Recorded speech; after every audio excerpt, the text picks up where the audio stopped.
বাংলাদেশ ক্রিকেটে একটি কথা প্রচলিত আছে, যখন কোনো খেলোয়াড় বাংলাদেশে যথেষ্ট সুনাম অর্জন করে সেই খেলোয়াড় কখনো বাংলাদেশ দল থেকে আর অবসরে যেতে চান না।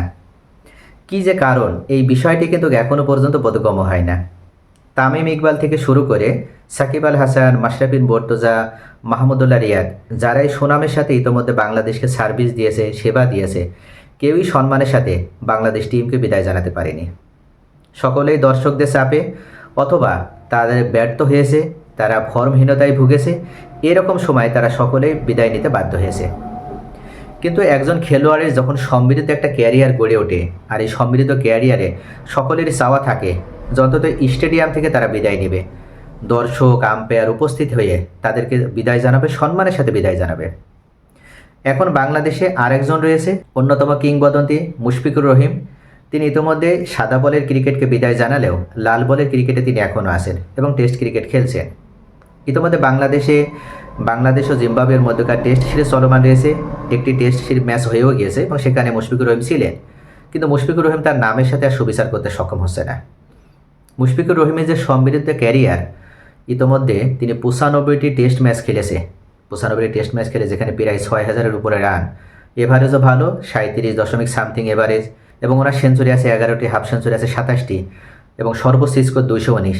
অর্থাৎ সব মিলিয়ে একটা সমৃদ্ধ টেস্ট ক্যারিয়ার ওনার আছে। এছাড়া সাদা বলের যদি আমরা পরিসংখ্যানটা দেখি, তাহলে ওয়ানডেতে 276টি ম্যাচ খেলেছে, যেখানে ওনার রান প্রায় 8000, এভারেজ খুবই ভালো 36.সামথিং, এবং যেখানে 9টা সেঞ্চুরি আছে এবং 50টা হাফ সেঞ্চুরি, সর্বোচ্চ রান 144। টি-20 তো কম নাই, 106টা টি-20 ম্যাচ খেলে 1500+ রান করেছে। তো সব দিক থেকে বাংলাদেশের মিস্টার ডিপেন্ডেবল এবং সর্বকালের সেরা ব্যাটসম্যান হিসেবে স্বীকৃতি দেওয়া হয় মুশফিকুর রহিমকে। কিন্তু বর্তমান মুশফিকুর রহিমকে আসলে ফর্মে রয়েছে নাকি ফর্মহীনতায় ভুগছে?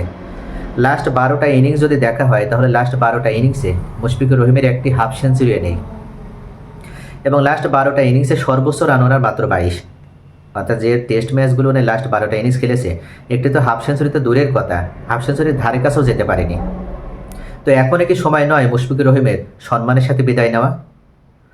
মুশফিকুর রহিম যদি এই সময়ে নিজেকে বিদায় জানাতে ব্যর্থ হন, তাহলে পরবর্তীতে ঠিক মাশরাফি বিন মুর্তজা, মাহমুদুল্লাহ রিয়াদের মতনই হয়তো দর্শকদের চাপে বা নিজের ফর্মহীনতাকে আর কখনো ভালো ফর্মে না ফিরতে পারার ব্যর্থতা নিয়ে অনলাইনে তাকে বিদায় জানাতে হবে, বা অনলাইন প্ল্যাটফর্মে এসে সংবাদ সম্মেলনের মাধ্যমে তাকে অবসর ঘোষণার কথা জানাতে হবে।